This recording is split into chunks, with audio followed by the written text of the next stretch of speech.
I'm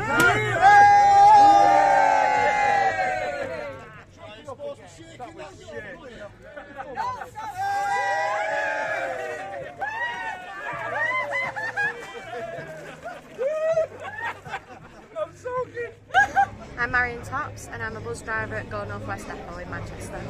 Just after Christmas, we were given an individual meeting each and told to sign a new contract or we would basically lose our jobs. It's also known as fire and rehire. I'm Peter Stackhouse. I'm one of the shop stewards at Go North West. Came out on strike on the 28th of February with 83 days on strike. So the outcome regarding the fire and rehires, we've actually won. Hi, my name is Mohammed Waraj and I'm a United Union member and I work for Go North West as a bus driver. Our company wants to work us longer hours with a less pay, extended break, force overtime, compromise on our health and security plan. So these things did not go well, so we took this selection and I'm very pleased to say we won. I'm Sam Harvey. I'm the communications rep at the NW 54 branch at Queen's Road Depot.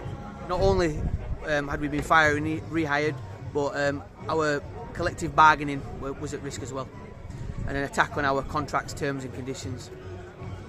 My name's Colin Hayden. I'm the convener here at Go North West Depot, part of the Go Ahead group at Cheetham Hill Depot in Manchester. A lot of the stuff within the proposals is unknown to the wider public, but what it was a clear attempt to put the union in a box and nail us down within the workplace, where our rights to challenge, our rights to collectively bargain were literally taken away.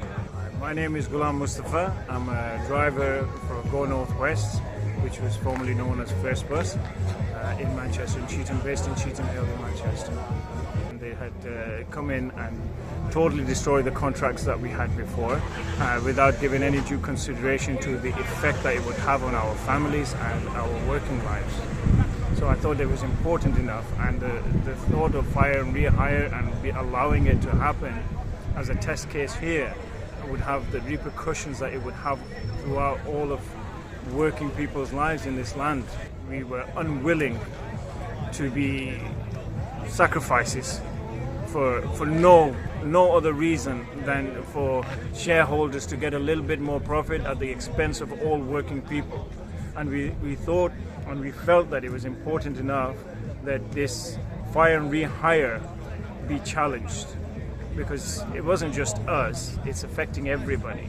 The repercussions of this would have affected even my children down the line, so I'm glad to have taken part in this. I'm Michael, I'm a bus driver at Queen's Road. I took part in the strike because I didn't believe in what they was doing on the fire and rehire and any other issues that we had, and lucky enough we've won it. I'm somebody that suffers with a life-threatening condition, so for me having my sick pay reduced was a big no-no. It was a lifeline, something that I relied on, and it's something that I never abused myself. So to have that remain intact is a big win for me. We don't want to come in, sit in a uniform, follow the company policy and procedures, guidelines and everything, and then we found out we know the company is not going to pay us. This is not acceptable, and we fight for it, and our union fight for it. I'm so proud of our union officials and all the members. We work together to achieve this target. We've negotiated a 2% pay rise this year, a minimum 2% pay rise next year. During the strike we had 2 members dismissed, and we had the company planning 37 dismissals, which we knew were going to be to get the axemen out and start chopping heads off. We've managed to secure all them 2 lads' jobs back, which is vitally important. We didn't want to go back without casualties. That's a major win for us, and also the agreement that all pending disciplines or investigations would be scrapped. The group themselves have said that they won't ever use fire and rehire again across the group, so we've also not only secured our future but the future of others who work under the same group as ourselves. I am glad that we at least have bargaining power, at least just to have someone with me who can go through the contract with me if I'm unsure of something, and just to be able to do that is important for me. And to be honest, that I'm glad that they're going to be there, because it's always better as a collective rather than an individual, because the power disparity between the employer and the employee can be quite daunting. The experience has been great. We were close in the depot before this strike, But now, after 80 days being on strike, the longest bus strike in British history, you know, we're even closer. We're definitely a family. I've absolutely loved being on strike. I know you're not supposed to say that. We've got each other's backs, and I've absolutely enjoyed every minute getting to know my colleagues and actually making friends. It is the best experience of my life. I will never forget that. We all become, you know, we all have a different opinion, but when we went off into elections, we all become together. It was so much fun, you know. I just want to say, you know, that the environment, and it was here. It was best. I would ask for a wish for us. We had a kitchen here, we got a food here, we got a people here, we have a laugh, joke about, and most important thing, from day one till today, we all stand together. No matter it was cold, rain, wind, and we've been told many things, but no, we all stand together under the Unite flag, and we won. That's the best thing, and I will probably never forget that in my life. My name's Tracy Smalls, and I work for the bus depot, Go North West and First for 34 years, and I'm a driver. Feeding the troops, keeping them water, keeping them fed, trying to keep the spirits up, battling the wind and the rain. It's been brilliant though. We've had food, all kinds of food from different parts of the country, Thai food, pies, curries, chili, even from neighbours around near the depot.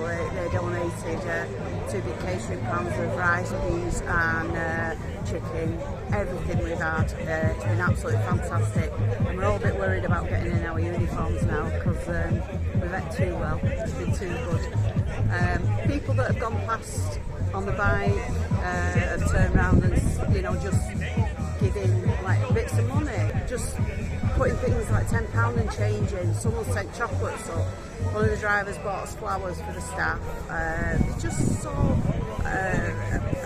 A lady pulled up one night and she reduced 8 boxes of pizza, and there was all red hot, and she just, anything we can do. The support has been far and wide, even from America, even from, it's just been amazing, and it overwhelms you really.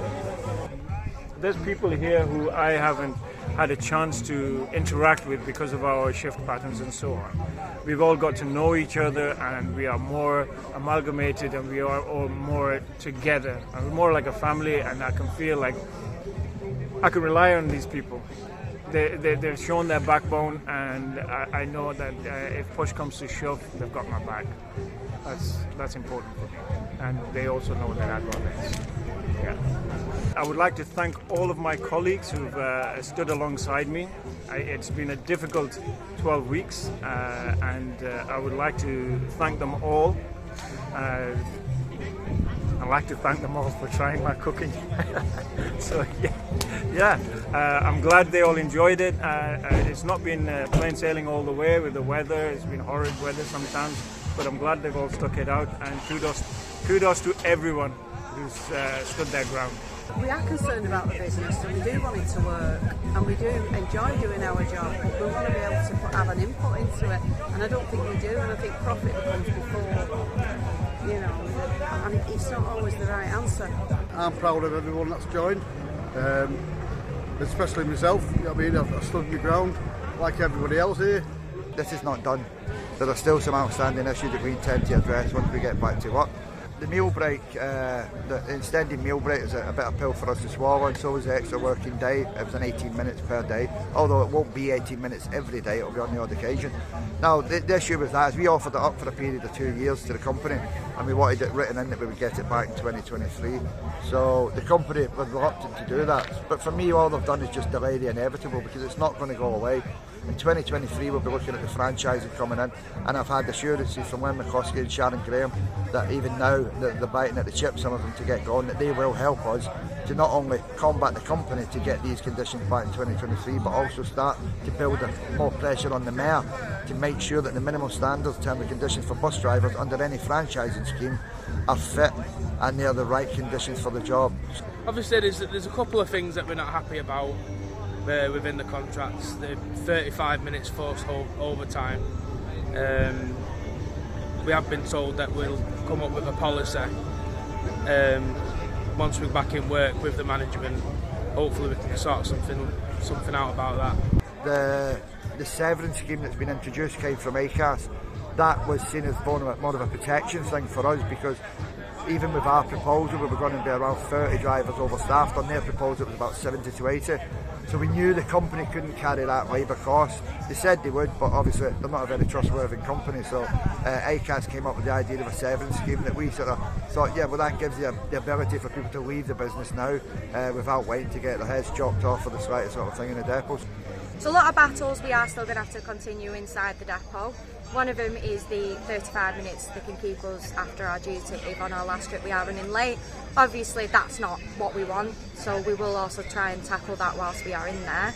We've had to compromise, but leading forward, we were told in 2 years with franchising we will try and take back everything that we've already lost. We have to remember that we are the revenue generator. We bring revenue for the company, and we go out and we bring revenue, and we want to be treated like fair manners. Unfortunately, in these days, more is never enough. These employers, they always want more. The battles that we can see ahead is obviously will be down to the union, and we'll all be happy enough and strong enough to stand by them. If they can't, when they do come to fight it, but hopefully it'll be resolved within the 2 years that we've agreed. The proof is in the pudding. We get back to work, and any other issues that start arising out of it, any ambiguity, the company knows that this branch will challenge, and we will challenge all the way if need be. We need to get the trade unionism back to where it belongs, in the heart of workplaces, because what we have seen, especially in the passenger sector, is that people are joining the unions. We're not too bad about that. The numbers are good. However, they join and they don't become activists. We need activists now. We need people to engage locally within the trade union councils, with other movements around in the area, and start to build a huge movement, so that when these employers pop up, we have got a huge vast network of bodies who are all communicating, all in touch, all around the country, where we can deploy at a moment's notice to help these workers facing the horrible thing of fire and rehire. The pandemic was a big factor in it. This is one of my biggest bugbears. In March, when the company came with the initial proposal, because myself, I was only steward left in work, I suppose it was caught like a rabbit in the headlights, but I couldn't communicate with the branch. I think now what we've learned is there's other ways of communication. You've got the Zooms now, second to none. I think I'm an expert in Zoom now, I've done that many. So there's different ways of communicating. We now have our mapping up to date, emails, addresses, phone numbers. The camaraderie on this picket line now, they're all one family now. They've all exchanged phone numbers. So we need to learn to be able to react quicker, because until the legislation of fire and rehire is actually abolished and made and outlawed, companies will and may try to use it. The problem with that is they've got 45 days minimum consultation. The union are powerless to take any action roughly within a 5-week period. So we have to get better, we have to be smarter, and we have to make sure that we've got everything in place, that when the companies do come knocking on the door with that Section 188, we trigger that button straight away. Anybody else that comes across this fire and rehire, stand strong like we have and beat it. I'm Chris Gormley from Queen's Road. Keep going, get your rights, get your mates to help you. I've been in the cold, snow, sleet, I've been there. You can do it too. I want to thank Unite obviously for helping us win this battle. Sharon, she is amazing, and I would love to meet her one day just to say thank you for everything that she has done for us. Obviously the other reps, I'm sorry I'm not really good with names, and my own branch reps as well. I want to say a massive thank you to them and their families, because they've sacrificed so much of their own time to help us win this, and without them we wouldn't have won. From experience wise, it's been tiring, it's been draining. I've not had a lot of family time at home with my wife, and I've got a young son, so I'm looking forward to maybe getting a bit of time with them, although I don't see it any time in the future, because as I say, the job's just begun now. When we get back to work, we've got just as big a task, rebuilding the movement, rebuilding the branch, and I'm looking forward to it. I'm looking forward to the challenge, and I know there's several hundreds and thousands of people who are only a phone call away should we need their help going forward. It's overwhelming. It's been so nice to see, and I didn't think there was as many good people around, but there is. The main thing I would say to anybody out there right now regarding fire and rehire or any other issues that they might be facing, you can win. It's worth the effort. It's worth standing up, and it's worth speaking up, and it's worth making that effort to challenge challenge abusers, challenge people who think that they can get away with whatever they want to do. And it's important that the little person knows this. The underdog always has a chance. Always has a chance, and as long as you don't give up. My teacher always used to say, when you give up, that's when the fight is over. It is only then, when you understand that you're giving up, and if you don't give up, the fight is not over. We wouldn't have been able to do it without the help of the community groups, and we've had the International Transport Federation, the European Transport Federation, locally we've had the Manchester Trade Union Council, Stockport Trades Union, Wigan, Reading. The trade union councils all around the country have assisted us in pushing this employer back. It's not just been a battle that's been won by Unite, it's been won by the community activists. We have had Extinction Rebellion, People's Assembly, Manchester Momentum, just to say a few bit of Buses for Greater Manchester. The whole community has rallied around this strike and supported these drivers, and without all of the elements of that, I don't think we'd be standing here today with a deal, collectively bargained, on the brink of going back to work tomorrow morning. No matter how long it takes, if you stick together and stand firm, that you can get, an international giant like Go Ahead Group to concede its position. You can stop fire and rehire. We don't need the politicians, although it'd be helpful if they did change the law, but regardless, we can do it ourselves. The workers can do it.